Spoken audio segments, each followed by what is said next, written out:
আসসালামু আলাইকুম এভরিওয়ান। আশা করি আল্লাহর রহমতে সবাই ভালো আছেন। বছরের শেষে সবাই চায় একটু ঘোরাঘুরি করতে, পিকনিক করতে, আর আমরাও সেটাই করলাম। আর এই পিচ্চিটার আজকে ছিল জন্মদিন, আর এই জন্য আমরা একসাথে এক জায়গায় হলাম সবাই। আর এরপরে আমরা দুপুরে খাওয়া দাওয়া করে দেন আমার বোন আবার বাজার করে নিয়ে আসছিল কিছু সন্ধ্যার সময় রান্নাবান্না করার জন্য। আর এরপরে আমরা দুইজন বের হয়েছিলাম, কিছু কাজ ছিল, কেনাকাটা ছিল, এই জন্য।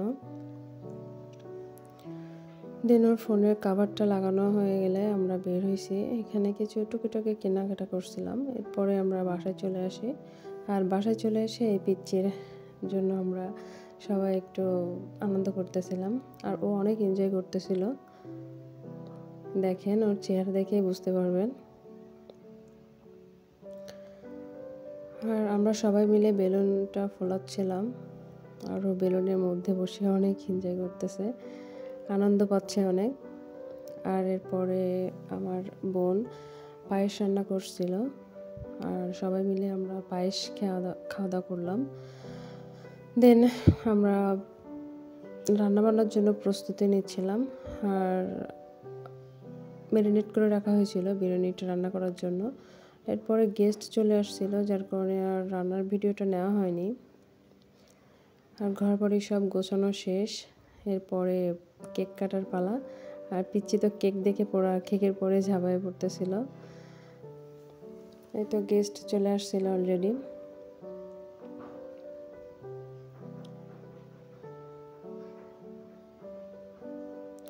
এরপরে পরের দিন আমরা চলে আসি ওখান থেকে। এরপরে আমরা গেছিলাম গাজীপুরে ভাইয়ের বাসাতে। ভাইয়ের বাসায় আমরা দুপুরে যেয়ে খাওয়া দাওয়া করছি।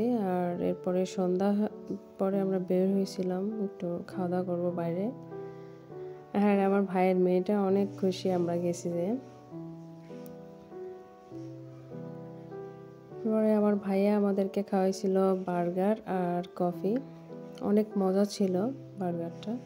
এর আমরা বাসায় চলে আসি। এরপরের দিন সকালবেলা নাস্তা ছিল এটা, আর দুপুরে রান্নাবান্না ছিল এগুলো।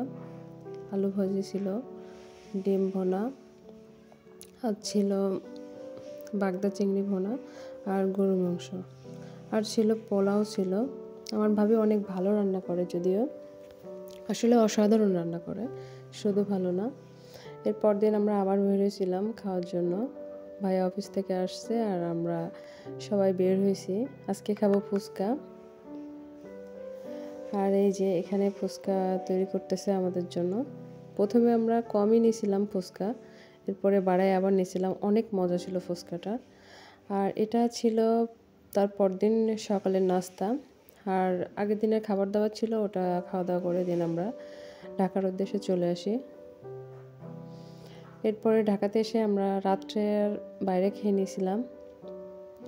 আর কিছু কেনাকাটা বাকি ছিল, বাড়িতে চলে আসবো, এই জন্য ও আর আমি মিলে কেনাকাটা করছিলাম। আর আমার জন্য একটা সোয়েটার কেনা হয়েছিল, আর কি আর টুকিটাকি ও কিছু কিনছিল বাড়ির জন্য। আর এগুলো কিনছিলাম। দেন আমরা বাসায় চলে আসি। এই তো, আল্লাহ হাফেজ।